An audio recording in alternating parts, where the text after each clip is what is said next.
세계는 다시 트럼프 시대를 맞게 됐습니다.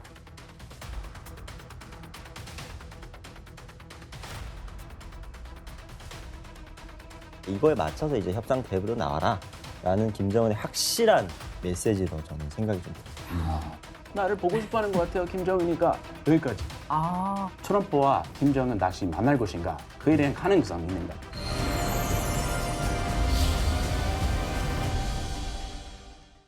북한의 실상을 마주봅니다. 페이스북.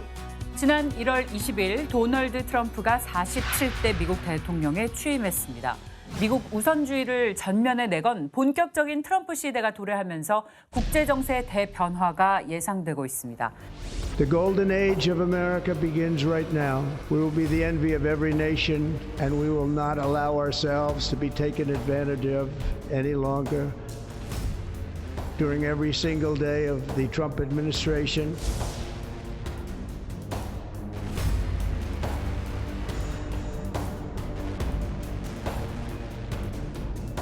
when we get back, I get along with him. He'd like to see me back too. I think he misses me, if you want to know that.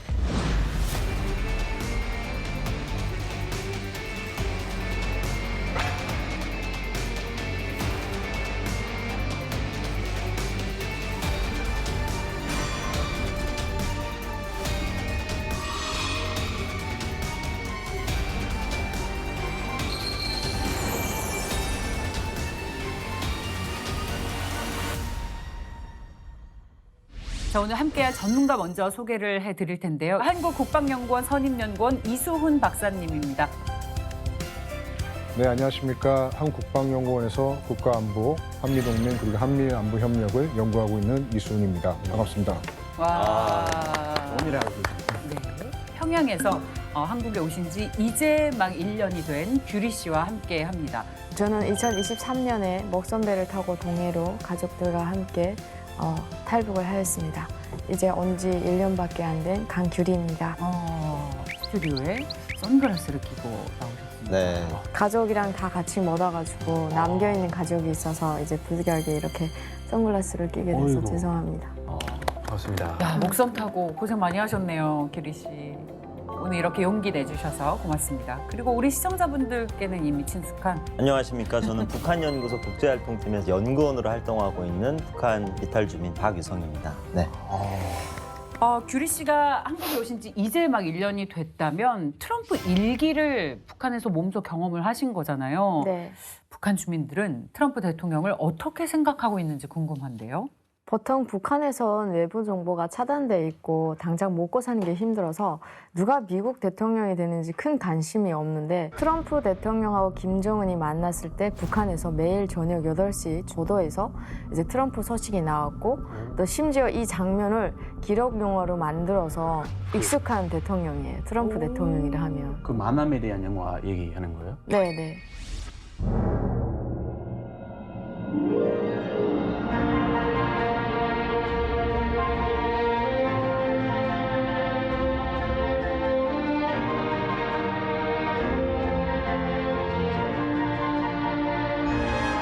적대와 불신의 과거가 끝장나고 대화와 협력의 미래가 시작되는 이 지점, 역사의 이 순간을 전 세계가 지켜보았습니다. 기록 영화라면 이제 북한에서는 김정일, 김일성, 김정은이가 이제 현지 시찰이라고 하면서 촬영을 해요. 그거를 명절이라든지 4월 15일, 2월 16일 뭐 이런 날에 그거를 재방송해 주는 거예요. 그러면 그걸 계속 시청할 수 있어요, 주민들이. 네, 그걸 되게 우상화해서 뭐 엄청나게 그런 거 아마 많이 보셨을 거예요. 그럼 트럼프랑 정은 만남에 대한 영화 만들 정도면은 이번에 트럼프 재집권 잡은 게 북한 주민들에게 반가운 소식인가요? 오바마가 이제 8년을 집권하면서 북한에 대한 정책이 전략적 인내였어요. 근데 이게 좀 우리말로 그냥 쉽게 풀면 북한 말려주기거든요. 그냥 무관심. 근데 이제 아까 규리 씨가 얘기한 것처럼 북한에서 기록 영화나 조선중앙 TV를 탄다는 거는 좋은 일을 한 김씨 부자가 나오거나 아니면 완전히 적대시하는 정말 적을 이제 표현하는 건데 김정은이랑 같이 한 앵글에 트럼프가 나오면 이거는 안 좋게 얘기할 수가 없어요. 그러니까 북한 주민들한테는 그 어떤 역대 미국 대통령들보다 트럼프가 익숙하고 친근한 이미지로 다가가죠. 와. 그래서 사실 이번에 트럼프가 집권하면서도 북한 주민들이 이 사실을 알고 관심을 가질 것 같아요. 자, 그렇다면 트럼프 대통령이 이렇게 승리를 거두면서 재집권에 성공한 이유에 대해서 그래. 분석을 하셨을 것 같아요. 저는 이 세 가지 정도로 분석 결과를 이제 말씀드릴 수 있을 것 같아요. 우선 당연히 경제적인 상황이 가장 큰 몫을 했고요. 아무래도 당시에 뭐 인플레, 물가 상승이 있었고요. 또 이 실제로 실구조사를 보면은 30% 정도가 경제 문제가 가장 중요했다라고 꼽았다고 보고 있습니다. 네, 두 번째, 경합주에서 승리했다는 부분을 꼽을 수 있을 것 같은데요. 지난 선거보다 이제 흑인 유권자와 라틴계 유권자가 트럼프를 뽑은 사례가 더 많았고요. 그리고 마지막에 선거의 구조적인 문제가 저는 가장 크다고 보고 있는데요. 부통령직을 수행하고 있는 해리스 후보가 바이든 행정부가 하고 있던 여러 가지 정책에 대한 유권자들이 갖고 있는 어떤 비판 지점에 대해서 자유롭지 못했다. 그렇기 때문에 트럼프가 조금 더 우세하지 않았나라고 보고 있습니다. 그 부통령인데 그런 바이든 정책, 국민들이 이어가 안 좋아하는 정책들 당연히 엮일 수밖에 없죠. 트럼프 대통령이 유세 현장에서 김정은에 대한 얘기를 많이 했잖아요. 맞아요. 처음에는 좀 반대편 섰죠. Rocketman, that Rocketman 우리 없애야겠다 하다가 일기 때. 그랬죠. 그 다음에 사랑에 빠졌습니다. 그 김정은한테 나한테 편지, 아름다운 편지, beautiful letters 많이 보내주더라 이런 얘기하다가 이번 재집권 잡기 전에 김정은 나를 많이 보고 싶어하는 것 같습니다. 정말 보자 이렇게 유세 현장에서 많이들 얘기했는데 다시 재집권 잡은 트럼프에 대한 북한 찐 반응 정말 궁금합니다. 어땠어요? 일단은 트럼프가 2기에 이제 집권 성공을 하자마자 북한이 2024년 12월 23일부터 27일까지 조선노동당 중앙위원회 제8기 11차 전원회의 학대회의를 개최를 했습니다. 근데 여기서 북한이 2025년 대외 전략을 이제 내놓는데 미국은 반공을 변함없이 이제 국시로 삼고 있는 가장 반동적인 국가다. 이렇게 일단 명시를 해놓고 미국과 그리고 한미일 협력이 이제 핵으로 인해서 이제 군사 이 협력들이 전 세계와 그리고 또 북한을 굉장히 위협하고 있는 그런 존재다라면서 어떻게 보면 약간 적대적인 강경책을 이제 펼칩니다. 그런 대응을 하겠다라고 이제 북한이 이제 예시를 했고, 근데 중요한 건 아직까지 북한이 이제 최강경 대미 전략으로 어떻게 할 건지 또 어떤 내용이 있는지 이런 거는 아직까지 공개를 안 하고 있습니다. 자, 한미일 협력에 대해서 핵 군사 블록이라고 이야기를 하면서 이 군사 동맹에 대해서 상당히 경계하는 모습을 보였습니다. 박사님, 이런 북한의 반응을 어떻게 해석하면 좋을까요? 크리스 씨께서 선거 동안에 트럼프 캠페인에서 북한에 대한 이야기가 많이 나왔다라고 말씀하셨는데 사실 저는 그렇게 많이 나오지 않았다고 보고 있어요. 비교적으로. 네, 비교적으로 예. 네, 그렇게 그냥 말씀드릴 약간 수 있을 분위기 것 같아요. 띄우기용으로 네, 맞습니다. 예. 유세 현장에서. 이런 거죠. 그 유권자들이 의식한 그런 어떤 행동이었다고, 언행이었다고 저는 보고 있습니다. 왜냐하면 국내 정치뿐만이 아니라 우리한테 위협이 되는 북한에 대한 것도 내가 보고 있다라는 정도의 어떤 메시지로 이해하면 될 거라고 보고 있고요. 그럼에도 불구하고 다들 아시겠지만 지난 미국 정상회의에서 비핵화 협상에서 이렇다 할 만한 어떤 그 결과가 나오지 않았기 때문에 트럼프 행정부 2기에서도 어떤 그런 사전 조율이 되지 않는다면은 미국 협상의 재개라든지 여러 가지 북한에 대한 미국의 정책이 앞부분에 또는 쉽게 나오지 않을 거라고 저는 이제 예상을 하고 있습니다. 그러네요. 생각해보니까 유세 현장에서 한 멘트도 나를 보고 싶어 할 것 같다. 근데 나는 만나고 싶다. 이런 멘트까지 안 했어요. 그냥 I think he misses me. Honestly. 쏠까 말로 나를 보고 싶어 하는 것 같아요. 김정은이가 여기까지 했어요. 그쪽이 나를 보고 싶어 하는 건 맞지만, 그러니까 나를 과시하지만, 하지만 그 다음에 그래서 어떻게 하겠다라는 내용은 없는 거죠. 하나도 없었어요. 네. 북한이 신경 쓸 게 굉장히 많아졌을 것 같습니다. 북한의 반미 사상 교육은 뭐 전 세계가 다 잘 알고 있죠. 그리고 귀에 못이 박히도록 들으셨을 겁니다. 북한에 계실 때. 북한에서 주민들에게 선전하는 반미 영상이 최근에 공개됐다고 하는데요. 어떤 내용인지 함께 보겠습니다. 어제도 승냥이, 오늘도 승냥이 그대로인 날강도 미제와 계급적 원서들이 오늘도 그날의 피바다를 기어이 이 땅에 또다시 재현시켜보려고 피눈이 되어 날뛰고 있으니 달라진 것이 수 있다면 그날에 빼들었던 각종 살육소단들과 살인 흉기들이 영화와 줄판 손전의 미신과 마약을 비롯한 달콤하고 향기로운 외피를 쓴 것뿐이니 아, 코미디 아니에요? 아니- 어제도 승냥이, 오늘도 승냥이. 네. 영원히 후아버 승냥이, 이제 승냥이 그렇습니다. 네, 반갑습니다. 승냥이는 변하지 않습니다. 북한에 있을 때 혹시 기억하는 반미 내용 있었어요? 교육 내용? 사실 정말 승냥이란 말을 어렸을 때 달고 살았어요. 그리고 키 크고 코가 조금 높은 사람이면 그냥 승냥이라고 할 정도로 이게 굉장히 부정적인 거고, 이제 북한이 볼 때 미국은 남조선을 이제 식민지화해서 북한을 어떻게든 침략하려는 침략자로 이제 규정을 하고 있기 때문에 그 침략자로부터 우리가 이 나라를 지키기 위해서는 무조건 미국을 반미 사상을 이제 지켜놔야 된다, 이런 적개심을 일으키고 있고, 그런 게 이제 북한이 하고 싶은 이야기들을 담은 게 아까처럼 영화, 드라마, 음악, 그리고 이제 다큐멘터리를 주로 이제 제작을 해서 북한 주민들한테 교육을 시키죠. 네, 저도 북한에서 이제 미제 승냥이 지금 그런 얘기를 되게 많이 들었고요. 그리고 기억나는 게 저는 이제 매체들도 있는데 혁명 사족관이라고 북한에 너무 많이 있어요. 곳곳에 있거든요. 그래서 어릴 때부터 그 사족관에 가서 이제 저희들을 관람시켜요. 이제 미국 사람들이, 군인들이 이렇게 우리 북한에 있는 여성들을 막 이렇게 짓밟고 이빨 뽑고 막, 네, 막 그런 되게 끔찍한, 네, 그런 그림들이 전시관이 있어요? 네, 전시관에 너무 많은 거예요. 그래서 저희는 어릴 때부터 계속 가서 이제 본 게 그거예요. 저도 미국 하면 생각나는 게 코가 뾰족하고, 그리고 막 발로 이렇게 사람 막 짓뭉개는 네, 그런 장면을 되게 많이 봤었어요. 그래서 저희한테는 사실 미국 하면 그게 제일 먼저 떠오를 것 같아요. 북한에 있을 때 근데 모든 사람이 미국을 부정적으로 보지는 않다면서요? 그렇죠. 사람이 생각은 자유니까. 중요한 건 그렇게 미워하지도 이뻐하지도 않은, 네, 그럴 신경조차 쓸 겨를이 없는 것 같아요.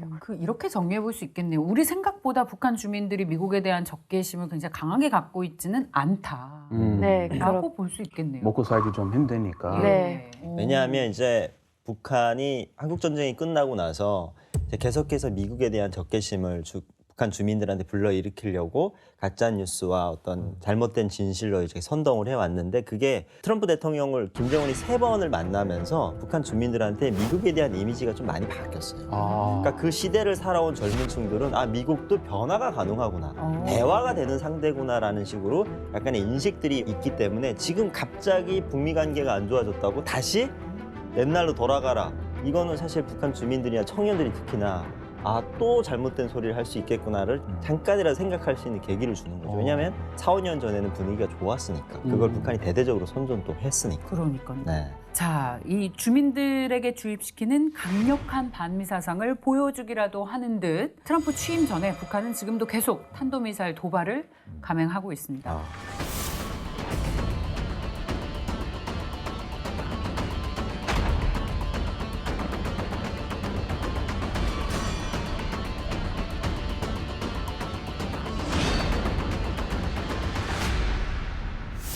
네, 그 북한이 올해 초, 그러니까 1월 6일 이 중거리 탄도미사일을 동해상으로 발사를 했습니다. 약 1,100km 정도의 비행이 있었다고 해요. 근데 만약에 이 미사일이 극초음속이라고 우리가 본다면은, 그리고 또 중거리급의 어떤 엔진으로 활용이 된다면은 괌까지도 타격이 가능하다. 그렇기 때문에 김정은이 얼마 전에 언급했던 국가의 안전에 영향을 줄 수 있는 태평양 지역의 임의의 적수들을 믿음직하게 견제하게 될 것이라고 한 발언에 우리가 좀 집중을 해야 될 것 같습니다. 사실 결과적으로 보면은 지난해 11월 6일에 이 대선에서 트럼프가 승리한 이후에 탄도미사일 발사에 나서지 않았던 북한이 트럼프 행정부 2기 출범 2주를 앞두고 도발을 했다고 볼 수가 있고요. 미국의 신행정부 출범 전에 의도적으로 감행한 것으로 추측해 볼 수 있을 것 같습니다.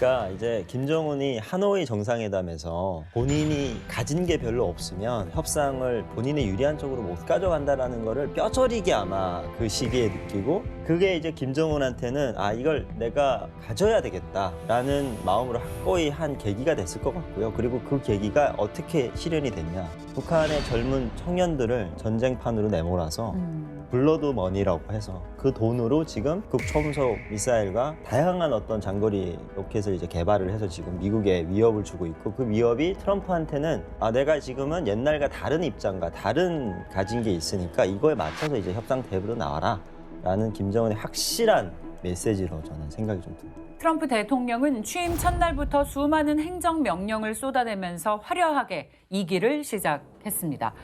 All illegal entry will immediately be halted, and we will begin the process of returning millions and millions of criminal aliens back to the places from which they came.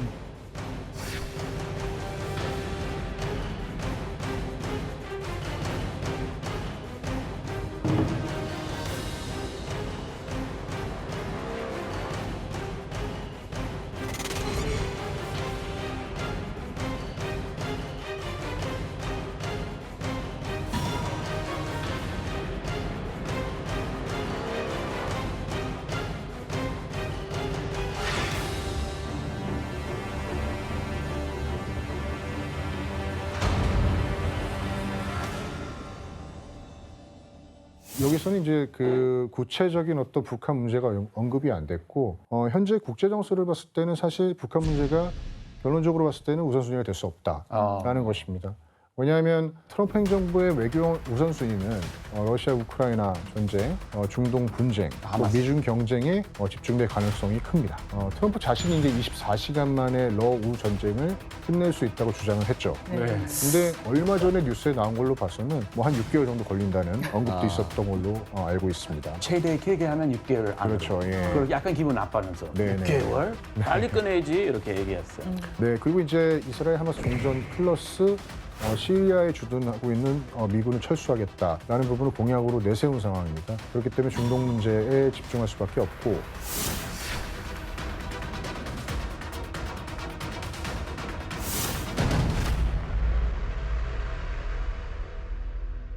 또 나아가 인도태평양 지역, 우리가 있는 현재 인도태평양 지역에서는 한국이나 일본, 호주 어떤 동맹에 대한 어떤 문제나 동맹의 관계에 대한 이슈가 아닌 사실상 중국에 대해서 모든 외교적 노력이 집중될 전망으로 보고 있습니다. 그렇기 때문에 북한 문제가 선순위에 있기는 어려울 것 같고요. 사실상 완전한 비핵화, 우리가 부시 행정부에서부터 주장해왔던 CVID, 완전하고 검증 가능하고 되돌릴 수 없는 불가역적인 북한의 비핵화를 4년 만에 끝낼 수 있을지에 대한 부분도 본인이 고민할 것이고 이 부분 또한 큰 변수로 작용할 전망입니다.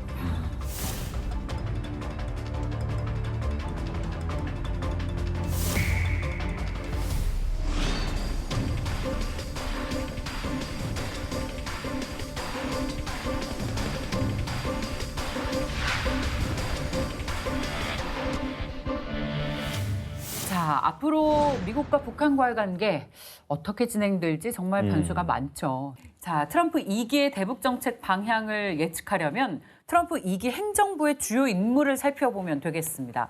트럼프는 당선된 다음 날부터 엄청난 속도로 내각 인선, 장관급 인선을 완료했습니다.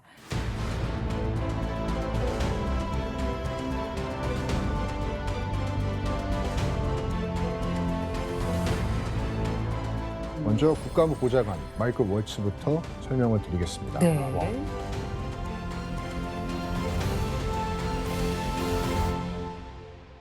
이 후보가 중국에 대해 강경한 입장을 가지고 있는데요. 중국에 대한 강경한 입장을 어디서 볼 수 있냐면 대만에서 양안 사태가 일어났을 때, 즉 중국이 대만에 침공을 하면 미국이 도와야 된다. 이러한 어떤 생각을 갖고 있습니다. 그렇기 때문에 중국에 대해 강경한 입장이라고 보고 있고 또 나토 동맹의 부정적인 입장을 갖고 있습니다. 트럼프랑 결이 좀 비슷하네요. 네, 맞습니다. 보니까. 예. 그래서 하나요? 예, 트럼프 대통령 역시 나토 국가들이 fair share, 제대로 된 방위비 분담을 하고 있지 않다라는 불만을 갖고 있고 그렇기 때문에 나토와의 동맹에 대해 부정적 입장을 갖고 있는데 월츠 보좌관도 마찬가지라고 보고 있습니다. 그렇기 때문에 종합적으로 봤을 때는 트럼프 1기에 있었던 최대 압박, 맥시멈 프레셔가 재개가 가능하지 않을까라는 생각을 하고 있습니다. 북한을 상대로 맥시멈 프레셔를 할 수 있을 가능성이 있다라는 말씀이시죠? 네, 북한에 대해서도 맥시멈 프레셔로 돌아설 수 있을 것 같습니다. 최강 압력. 그럼 네. 최대로 어떤 행동이 나올 수 있어요? 북한에 도발이 있을 때 미국의 한국에 대한 확장 억제의 제공에 대한 맥시멈 프레셔가 있을 수 있을 것 같고요. 그리고 우리가 일반적으로 얘기하는 최대 압박이라고 하는 것은 제재에 있어서 네. 미국의 이제 북한 제재가 더 강화될 수도 있다라고 볼 수가 있을 것 같습니다. 자, 그럼 트럼프 2기의 두 번째 인물을 살펴보겠습니다. 알렉스 웡이라는 인물이 이번에 국가안보부보좌관으로 임명이 됐고요. 사실 알렉스 웡은 트럼프가 직접 지명한 인물입니다. 과거 미국 정상회담 당시에 스티븐 비건 전 국무부 장관과 함께 미국의 대북 협상을 책임졌던 대북 정책 특별대표실의 2인자라고 할 수가 있습니다. 특히 이제 비건이 부장관으로 옮기고 나서 알렉스 웡이 당시에 실질적인 북핵 협상을 진행했다고 보고 있습니다. 특히 기억하시겠지만 2018년 6월 싱가포르에서 있었던 미국 정상회담 이후에 이 후속 협상을 위해서 당시의 국무장관이었던 마이크 폼페오를 수행해서 평양을 방문했었습니다. 따라서 이제 트럼프 행정부 2기에서는 알렉스 웡이 북한 문제에 집중할 가능성이 크다. 특히 이제 초반에 미국 대화의 가능성을 여러 측면에서 타진할 가능성이 크다. 따라서 우리가 알렉스 웡이 어떠한 행보를 하는지에 대해서 좀 주목할 필요가 있다라고 말씀을 드릴 수가 있겠습니다. 박사님 얘기를 쭉 들으니까 트럼프 대통령이 이번 임기에 북한과의 어떤 대화나 그리고 어떤 결과를 좀 끌어내려고 초반부터 이런 파격적인 인사들을 하고 있는 게 아닌가라는 좀 느낌이 드는데 또 외교 정책의 핵심이면 또 국무부 인사들도 좀 살펴봐야 되잖아요. 어떤 인물들이 좀 지명이 됐나요? 네, 사실 국무부 장관인 마르코 루비오를 빠뜨릴 수가 없겠죠. 루비오.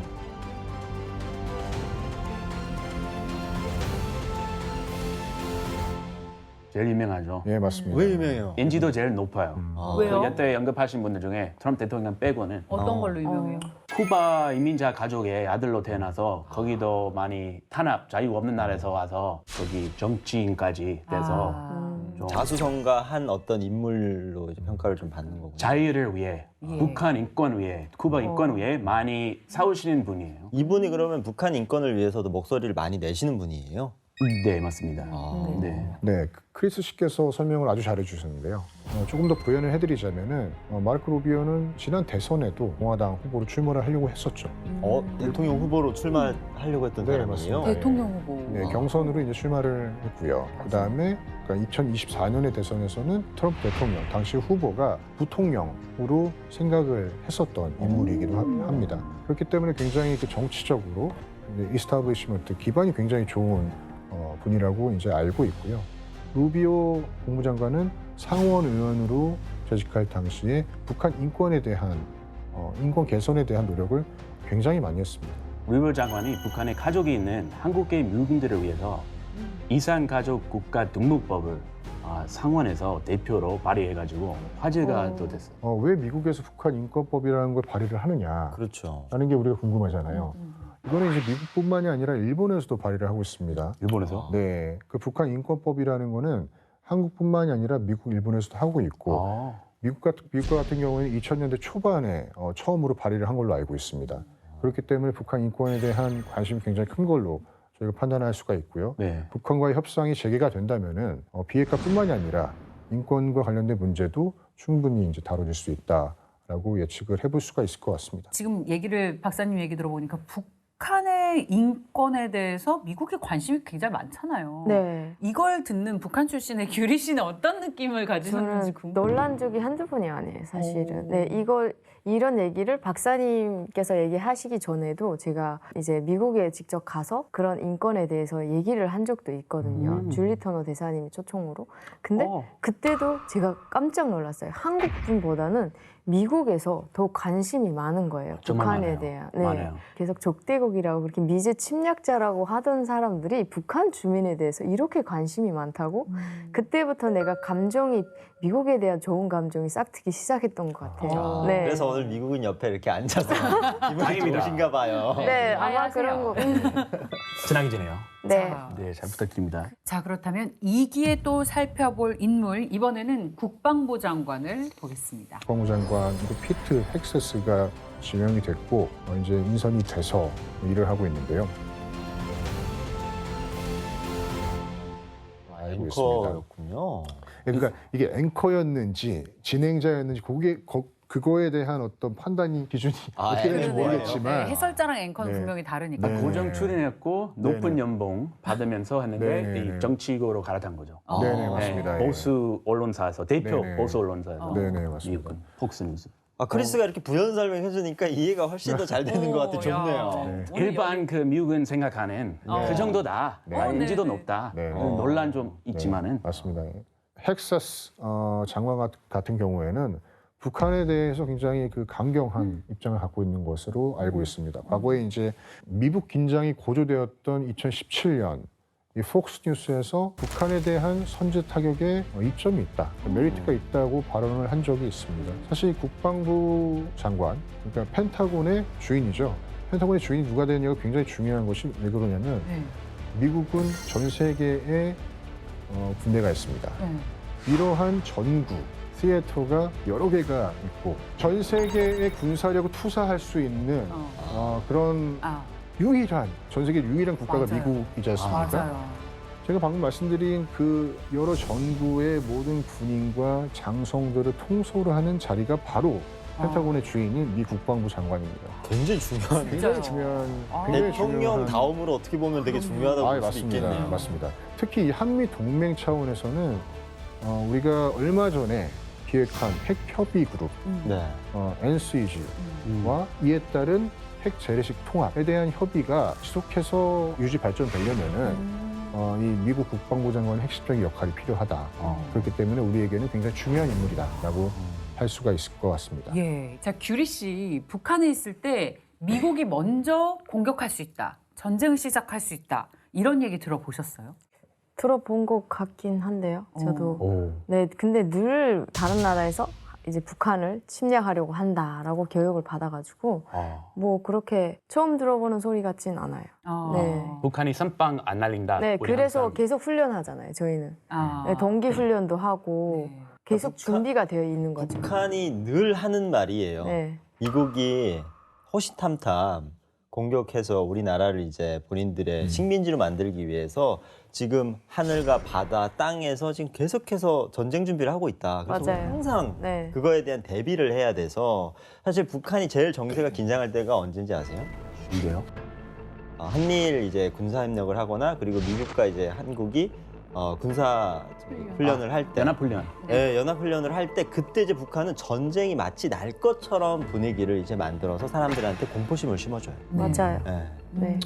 저는 그래서 실제 전쟁이 일어날까 막 불안한 점도 되게 많았던 것 같아요. 어릴 때는 전쟁 연습 한 적도 있었어요, 실제. 응? 네, 무슨 이렇게 경보처럼 막 울리면 저희는 사람이 싹 없어져 버려요. 아. 네, 훈련이 너무 잘 돼 있어요. 밤에는 이제 불을 켰잖아요. 근데 갑자기 사이렌이 울리면 불이 다 꺼져 있어요.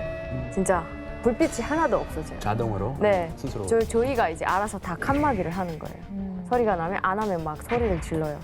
빨리 하라고. 그게 몇 분 만에 한 10분이면 다 이제 전 주민이 다 와우. 그렇게 네, 한국보다 더 빠르게.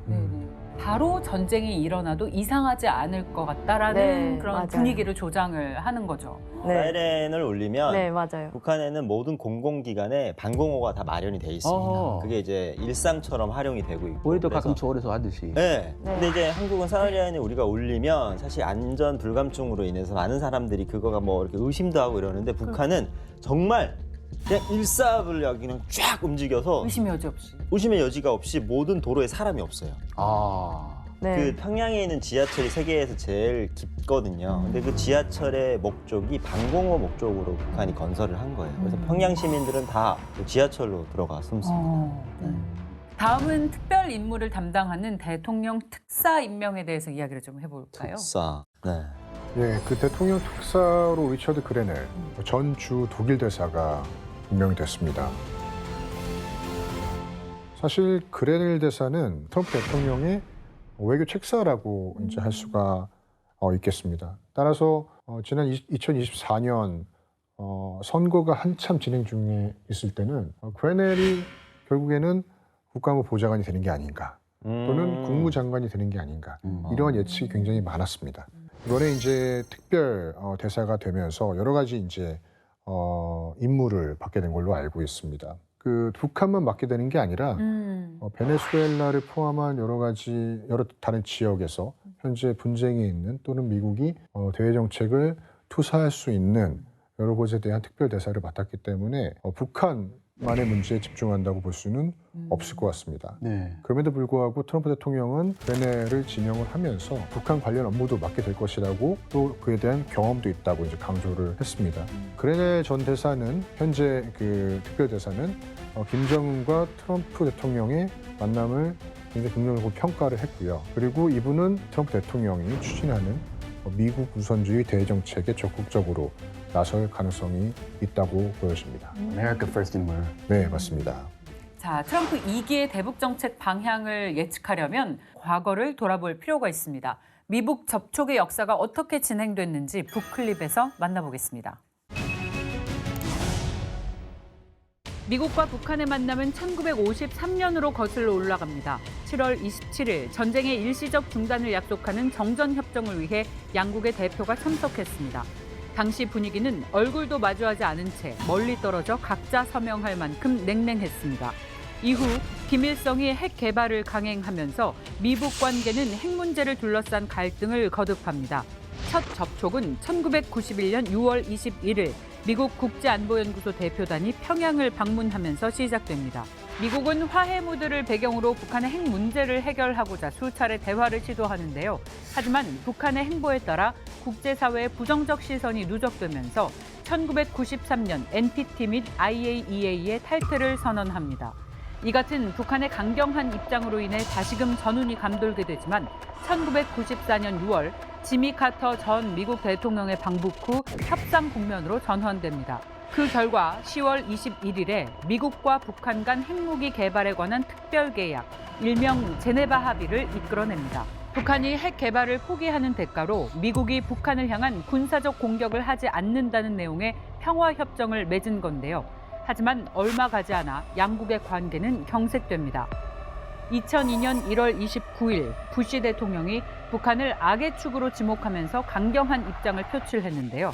North Korea is a regime arming with missiles and weapons of mass destruction while starving its citizens.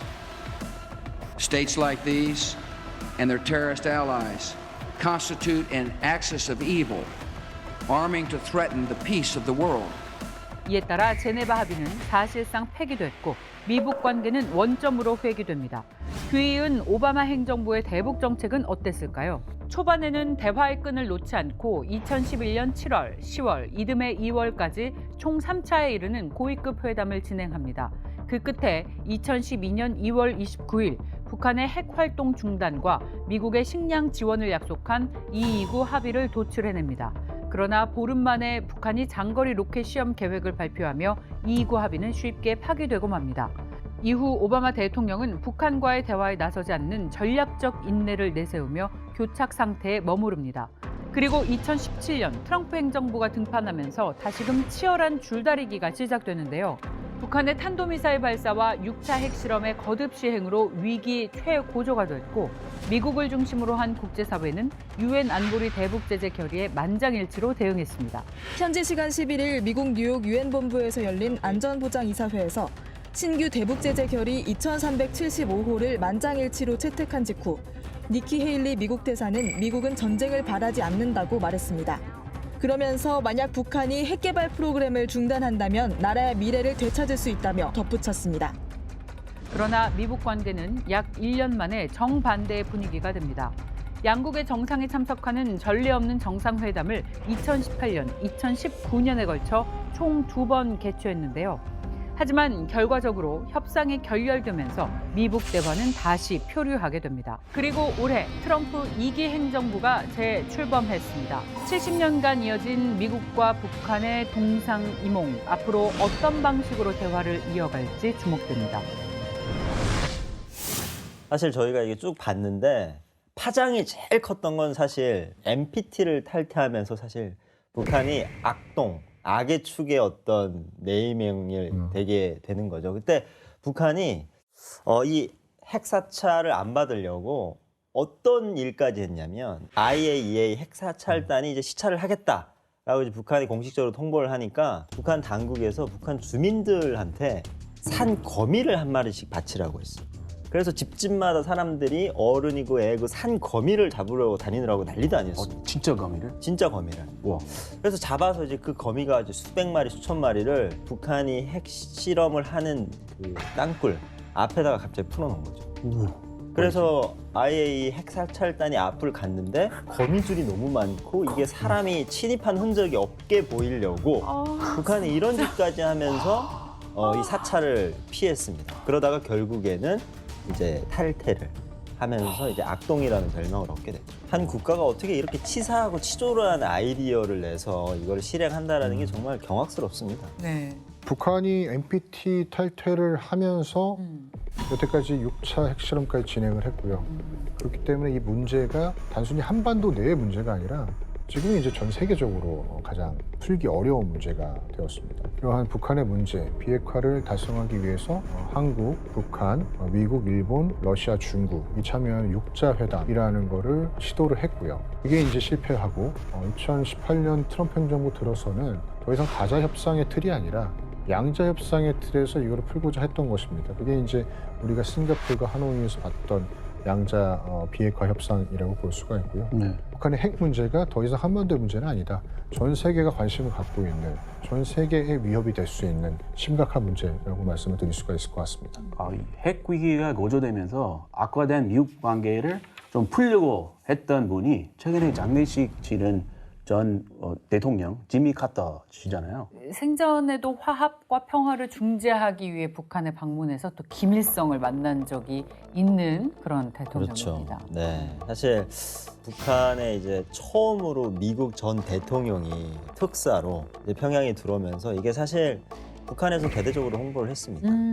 그리고 이 업적이 사실상 지미 카터 전 대통령이 북한의 비핵화를 위해서 들어왔지만 북한에는 이제 대대적으로 선전하기로는 김일성의 업적을 따라 배우고 굉장히 친송해서 지미 카터 대통령이 마치 온 것처럼 이렇게 북한이 이제 북한 주민들한테 선전을 해서 이때 많은 사람들이 미국 대통령이 북한에도 올 수 있구나라는 인상을 처음 받은 계기가 아니었을까라는 생각이 듭니다. 2018년부터 2019년 사이에 김정은과 트럼프 대통령이 만났을 때도 대단한 이제 치적이라고 서식을 알리는데요.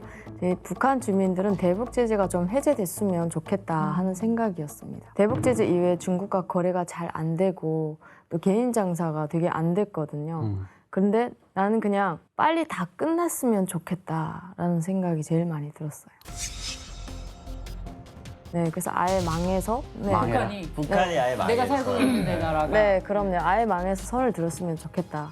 뭘 또 사이좋게 지내고 하고 할 게 있냐. 네. 아 진짜요? 이제 너무 지겨워요. 일단은 사람들이 이제는 너무 막 지쳤어요. 그렇죠. 네, 너무 힘들어요. 이게 지금 너무 쌓여 있고 피로가 네. 그리고 이제 내부적으로 계속 전쟁 날 것 같다, 미국이 쳐들어온다라고 이제 전쟁 준비와 그거에 가는 사람들이 피로감이 쌓이니까 주민들은 미국은 왜 뭐가 무서워서 못 쳐들어오는 거지? 네. 왜 저렇게 밖에서 자꾸 빙글빙글 돌기만 해? 뭐가 무서워서일까요? 이게 지금 몇십 년째야. 맞아요. 왜 안 쳐들어오는 거야? 그러면서 미국을 그런 식으로 이제 욕을 하기 시작합니다. 네, 전쟁이 안 확 그러냐. 일어났으면 좋겠다. 그러니까 차라리 전쟁이라도 일어나라. 네, 우리 먹고 살게. 그런 사람들이 예전에도 많았는데 지금은 더 많아졌죠. 미국 정상회담 당시 북한이 비핵화할 것인가가 핵심의 주요 관심사였는데 그렇죠. 북한 주민들은 핵계에 대해 어떤 생각 가지고 있는지 궁금해요. 북한 주민들은 이제 핵에 대해서는 부정적이죠. 되게 지금. 그래요? 네, 처음에는 우리가 아는 거랑 다른데? 잘못 알고 계신 거예요. 이제부터 제대로 알고 가겠습니다. 알려주세요. 네. 되게 처음엔 긍정적이었어요. 아, 우리나라가 되게 핵을 개발했네? 막 이러면서 되게 이게 어떤 의미인지를 몰랐어요. 결국엔 나중에는 뭐야, 이게 정권을 지키기 위해서 우리 주민들한테는 힘들게 하고 결국은 하는 거잖아. 대북 제재를 당하니까 주민들도 엄청난 이제 어려움을 겪거든요, 실제로. 특히나 이제 우상화하잖아요. 기본적으로 우리나라에서 핵을 개발하고 대단한 나라고 하는데 그게 이제 안 먹혀요, 사실. 이제. 네, 왜냐하면 먹고 살기 힘든데 나라에서는 쌀 하나도 안 주면서 주민들한테 핵만 계속 개발하는데 그게 누가 보기 좋겠어요. 뻘 사납지. 그러니까 막 어르신들도 미쳤네. 이제는 좀 그만했으면 좋겠다. 이게 김정일 때부터 약속을 안 지켰기 때문에 북한 주민들이 불만이 속출하고 있어요. 핵을 초반에 개발하고 미사일을 발사를 할 때 우리가 핵을 가지면 잘 살 수 있다라고 북한 주민들을 선동했거든요. 미국과 눈높이를 마주하고 이제 협상을 하면 우리는 대북 제재가 풀릴 거고 지금보다 나은 상황으로 갈 거다. 강성대국을 건설하겠다고 천명을 했어요. 근데 김정일이 그 약속을 못 지키고 죽었죠. 김정은이 그 약속을 다시 지키고 하고 있는데 그게 너무 길어지고 있어요. 장기화되고 있어요. 20년이 넘어가고 있습니다.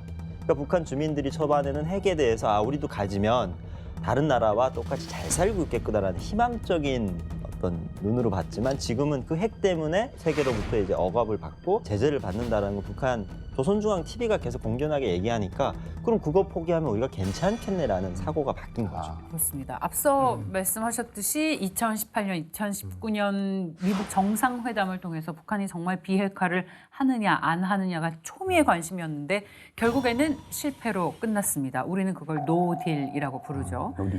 다시 한번 돌아보겠습니다. 박사님, 그때 실패로 끝난 이유 뭘 찾을 수 있을까요? 네, 우선 실패로 끝났던 이유는 합의에 이르지 못했기 때문에 그랬던 것이죠. 당시 No deal is better than a bad deal이라는 이야기가 있어요. 다시 한번 말씀해 주시겠습니까? No deal is No better deal is better than deal. 네. Bad deal. No deal is better than bad deal. bad deal. 안 좋은 협상 결과보다 그냥 협상 결과 없는 게 낫다라는 이야기인 것이거든요. 그런 말이 미국의 어떤 사회에서 존재하는 단어인가요? 아니면 협상으로 인해서 나온 말이에요? 네, 트럼프 행정부에서 나온 말입니다. 만들어낸 거고. 속담은 아니고 여기서 탄생한 말입니다. 네네. 그러니까 사실 2018년도에 미국 정상회담을 돌이켜보면 이 양국, 미국과 북한의 정상 간의 첫 만남이었다는 점에서 굉장히 의미가 있었다고 볼 수가 있습니다. 다만 이 최종 합의에서 북한이 이제 영변 비핵화를 조건으로 내걸었습니다. 근데 미국 트럼프 행정부가 봤을 때는 영변뿐만이 아니라 그 외 핵시설을 다 비핵화해야 된다라는 조건이 있었겠죠. 이러한 합의 과정에서 트럼프 대통령과 김정은 당시 위원장이 합의에 이루지 못한 것이다. 이게 결국에는 정상회담이 어떤 의미를 갖고 있는가. 다들 아시다시피 정상회담은 사실 정상 간에 만나서 악수를 하고 가장 마지막 서로에 대한 멘트를 하고 최종 협의를 하면 도장을 찍고 이제 헤어지는 것이죠. 네. 정치적으로 봤을 땐 굉장히 빅 쇼인 거예요. 이거는 굉장히 큰 쇼인 거죠. 이 쇼가 성공적으로 되려면 뭐가 돼야 되겠습니까? 현재적으로 이걸 준비하는 사람들이 정말 이거를 겹겹이 촘촘히 구체적으로 준비를 해서 정말 도장만 찍고 갈 수 있게끔 돼야 되는데 대통령 만나기 전까지 그렇죠. 다 그런 준비했다가. 사전직 작업이 필요했던 것인데 사실 현실적으로 미국과 북한이 이렇게 만나갖고 하는 건 쉽지 않겠죠. 그렇기 때문에 그런 어떤 사전 준비 작업이 아무래도 어려웠을 것이고 이로 인해서 정상회담 내에서의 어떤 큰 수확 또는 합의된 결론이 없었다. 또 이게 결국에는 실패의 요인이 되지 않았는가라고 저는 보고 있습니다. 애초에 노딜로 끝날 가능성이 좀 있었던 거네요. 저는 그 가능성도 열고선 봤어요. 맞다고 생각을 합니다. 자, 북핵 위기가 지속적으로 커지고 있는 상황 속에서 북한이 러시아에 군대를 파병했습니다. 그리고 안보적 지형이 또 한 번 변했습니다. 러시아 파병이 미국 관계에 어떤 영향을 미칠까요? 사실 미국 관계에 직접적인 영향을 미치지는 않을 것으로 보고요. 국제사회에 굉장히 큰 파장을 일으킨 건 사실이죠. 지금 현재 북한군이 러시아의 전선에서 싸우면서 포로로 잡혀가고 또는 뭐 300명이 죽었다, 500명이 죽었다 이러한 이야기들이 나오고 있는데 북한이 처음으로 해외에 군사를 파병했다는 것이 굉장히 중요하게 우리가 생각해봐야 할 문제일 것 같고요. 이게 이제 국제사회에 주는 어떤 함의나 파장이 굉장히 크지만 사실 우리가 미국 관계만 놓고 본다면은 크지는 않을 것 같다. 하지만 트럼프 행정부에서 협상을 재개한다면은 이 부분이 당연히 그 테이블에 올라가겠죠. 그래서 러시아에 더 이상 군대를 파병하지 말아라. 이러한 이야기가 들어갈 수도 있을 것 같고요. 하지만 그럼에도 불구하고 종합적으로 본다면은 북한의 러시아 파병으로 인해서 더 낮아질 것이다. 결론적으로는 그렇게 보고 있습니다. 트럼프가 이제 재집권 잡아서 사람들 가장 궁금해하는 건 특히 여기 페이스북에서는 트럼프와 김정은 다시 만날 것인가? 그에 대한 가능성이 있는가? 네네. 박사님 어떻게 보십니까? 트럼프 행정부 2기는 앞으로 4년입니다. 그리고 트럼프 대통령이 다시 선거에 나오지 못해요. 못하죠. 미국 법상. 그러면은 앞으로 트럼프 행정부는 4년인데 이 4년을 이 쪼개서 본다면은 이렇게 볼 수 있을 것 같아요. 미국 대통령은 미국인들의 대통령입니다. 네. 무슨 얘기냐면 네. 이민 문제, 경제 문제가 있지 않습니까? 이런 것들이 가장 선제적으로 해결될 문제들이에요. 그리고 나서 이제 러시아 우크라이나 문제, 중동 문제가 있기 때문에 이러한 선제적인 문제들을 먼저 해결한 후에 북미 비핵화 협상을 생각할 수 있지 않을까. 그렇지만 미국의 정치 일정상 내년에는 당장 중간 선거가 있거든요. 어떤 외교 정책에 대해서 강한 드라이브를 걸 수 없는 상황이 될 수가 있다. 그렇다면 북한 비핵화 협상이 재개가 되기는 어려운 측면도 없지 않아 있다. 그러니까 안 된다는 것은 아니고요. 변수가 있다라는 것입니다. 이거는 뭐 개인적인 생각이고 그리고 또 트럼프가 일기 때 했던 어떤 협상들이나 흐름을 봤을 때 저는 트럼프가 꿈이 하나 있다고 생각하거든요. 뭐요? 그게 바로 트럼프는 어느 인터뷰에서 본인이 노벨상을 받아야 될 인물이라고 언급을 한 적이 있습니다.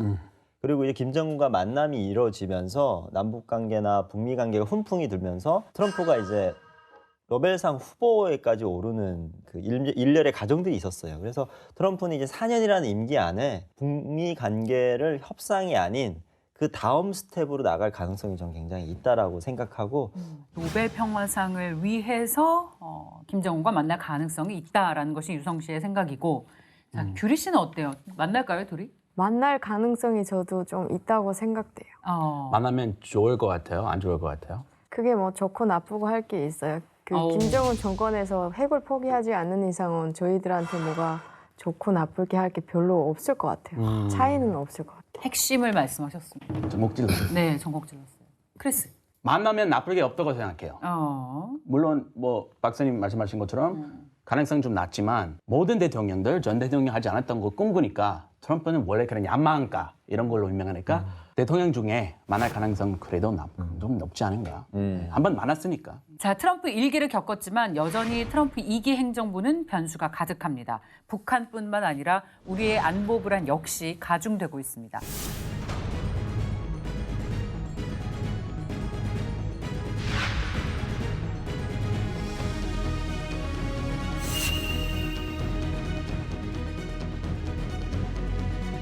가장 우리가 확실하게 알고 있는 거는 트럼프 행정부 2기에서도 미국 우선주의는 유지가 될 것이고 오히려 더욱 강화될 것이라는 것입니다.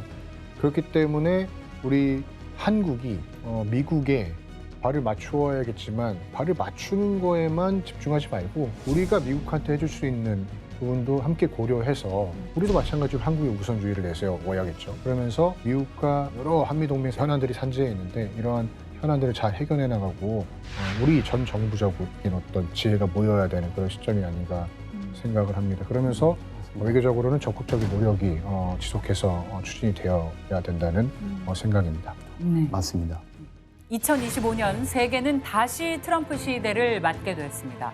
더 강력한 미국 우선주의의 기조를 앞세운 만큼 세계 정세의 지각 변동이 예고되고 있습니다. 트럼프 폭풍에 슬기롭게 대처할 수 있는 고민이 필요할 시점입니다. 북한의 실상을 마주보는 시간 페이스북은 여기까지입니다. 다음 주 새로운 이야기로 돌아오겠습니다. 고맙습니다.